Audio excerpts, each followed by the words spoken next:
dal leen ak jàmm ci AGT News chaîne bi leen di jox xibaar yi wér te wóor abonné leen ngir dara bañ leen a raw. AGT News. jërë ngeen jëf mbokk yi ci ànd beeg ñun ci AGT News dal leen ak jàmm. fële ca Ziguinchor benn jéeya ju fa am ay sœurs jumelles yoo xam ne dañ doon jàppante ba kenn ki dal di faat ka ca des muy lu doy waar ndax ñoom ñaar ay sœurs jumelles lañ maanaam ay seex yu jigéen ñuy woyoo ci turu Adama ak Awa. ëttu tasukaayu xibaar yu ci bëree bëri dal ci addu meurtre d'Adama Bodian à Kendé Beneteau. Les premiers éléments de l'enquête confirment un différend financier tragique entre jumelles. ñoom ñaar koppar moo leen jotale. loolu mooy li nga xam ne li njiitoogum ci enquête bi moom la wane. Un drame familial bouleversant s'est produit dans le quartier Kendé Beneteau où Adama Bodian, 22 ans, a trouvé la mort après avoir été poignardé par sa sœur jumelle Awa Bodian au terme d'une dispute autour de 3500 francs. comme ni leen ko waxee rek benn jéye moo am fële ci benn koñ bu ñuy woowee Kendé Beneteau nekk ci département bu Bignona.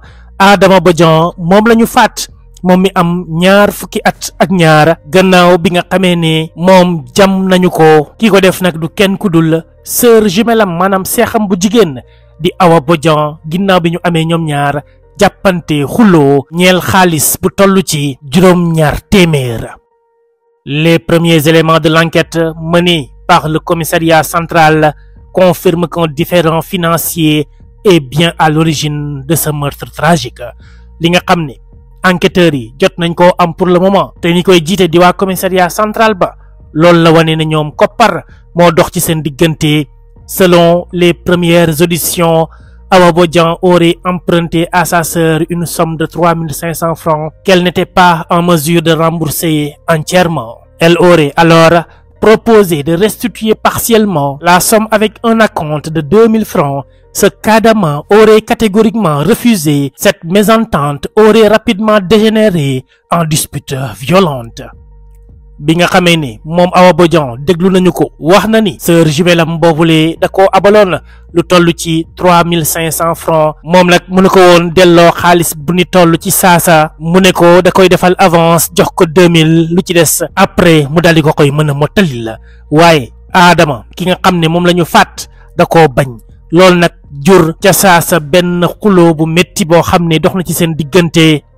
Les enquêtes rapportent qu'au cours de la bagarre, Awa se serait emparée d'une paire de ciseaux et aurait porté un coup mortel à sa sœur. L'arme présumée du crime a été retrouvée sur les lieux et placée sous scellé. ñoom ñaar nag jamono bi nga xamee ne ña ngay xeex Awa moo jël benn ciseau jam ko sœur jumelle am boobu di Adama loolu ca la ñàkkee bakkanam ba tax na sax ciseau boobule jël nañ ko def ko sous scellé maanaam denc ko foo xam ne dina permettre ñu mën ko utiliser bés bu ñuy attee Awa Bodian.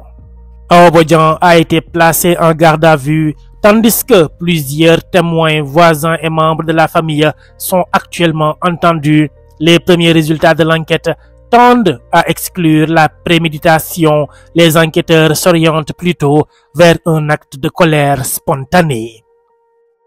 Awa Bodian nag jamono ji ñi ngi ko téye te yëpp négandiku am na ci ñoo xam ne ñi ngi leen di déglu muy seeni dëkkandoo ak ñi ñu bokkal kër ngir ñoom ñu wax lañu gis ak lañu fekkee.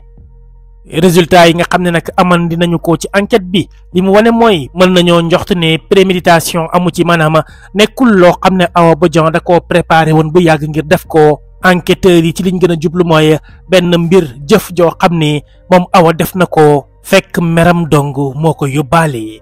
Ce drame suscite une vive émotion dans le quartier et dans tout le département de Bignona, d'où sont originaires les deux sœurs. Une autopsie a été ordonnée par le parquet pour préciser les causes exactes du décès et des expertises complémentaires sont en cours. drame bi nag maanaam jéye ji xew foofee ñëpp ñoo ci am lu leen métti lu leen naqari ñëpp la laal ca waa koñ ba ak département bu Bignona ñëpp foofee nga xam ne fa la ñaari sœur yi lee daal di bàyyeekoo. am na autopsie boo xam ni parquet bi ordonné na ko maanaam procureur ngir ñu gën a mën a xam exactement ana lan moo waral bi lépp génnub àdduna waaye aussi am na yeneen i saytu yoo xam ne ñi ngi koy def jamono ji. Les autorités appellent à la retenue et à ne pas céder à la spéculation le temps que l'enquête livre tous ces éclaircissements. Une cellule d'écoute psychologique pourrait être mise en place pour accompagner la famille durement éprouvée. jamono ji nag ñi nga xam ne ñooy kilifa yi ñi ngi woo ñëpp à ce que ñu teey te dal def ndànk te bañ a jëm ci ay kàddoog ay jëf yoo xam ne mën naa jur leneen boo ci kenn wax lu la wóorul baa nga ciy jéem a def loo xamul nañ bàyyi enquête bi indi ci ay leeral. am na itam ñoo xam ne fas ci nañu leen jël ngir ñu accompagner famille bi ngir ñoom ñooñee jéeye ji dal leen dal ñu mën koo surmonter psychologiquement ndax nekk na mbir mu doy waar. lii mooy la xew encore fële ca sud ba muy lu doy waar ca Bignona ñaari sœur jumelle yoo xam ne dañu doon xeex ba kenn mujjee cee ñàkk ba kennam te nag muy mbir mu doy waar. réewum Sénégal comme niñ ko doon waxee ci suñu jàngat yi ñu weesu rayante gi bëri na fi lool agression yi kenn waxaalewu ko mais aussi dégradation des mœurs yi nga xam ne foo ko natt weesu na fa te muy nag mbir moo xam ne war nañ cee jóg ngir mën cee trouver ay solution. dañu koy faral di wax ci suñu ay jàngat daa bëri ci réew mi ñoo xam ne dañu war di leen jox micro ñuy addu daam ñoo xam ne seen kaddu fam mën a yegg sori na lool te itam mën naa permettre yu ci bëree bëri ñu daal di koy mën a anticiper. bu njëkkaan réewum Sénégal xeetu jéye yu mel nii boo ko déggee benn yoon bala nga koo déggati yàllaa xam waaye ana lan moo ko waral bëri na ci loo xam ne mi ngi xew ci dëkk bi te dañ cee noppi moo ko jur.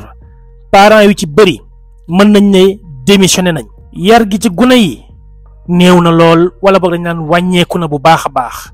am na ci yoo xam ne yenn parents yi sax ñoo koy seetaan ba muy am.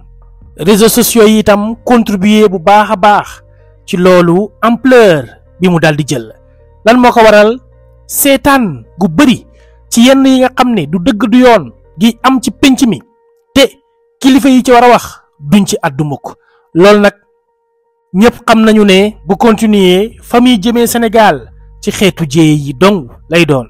réseaux sociaux yi war nañ koo gën a contrôler état bi war na ci am mainmise ndax bu dee sa am réew da nga ne da nga ko bëgg a teg ci jubal jubbanti bëgg a def de telle sorte que sa ay ndaw gën a concentré wu ci objectif yi nga fixé wu ci plan Sénégal 2050 il faut que ndaw ñooñu nga gën leen a woo à plus de responsabilité.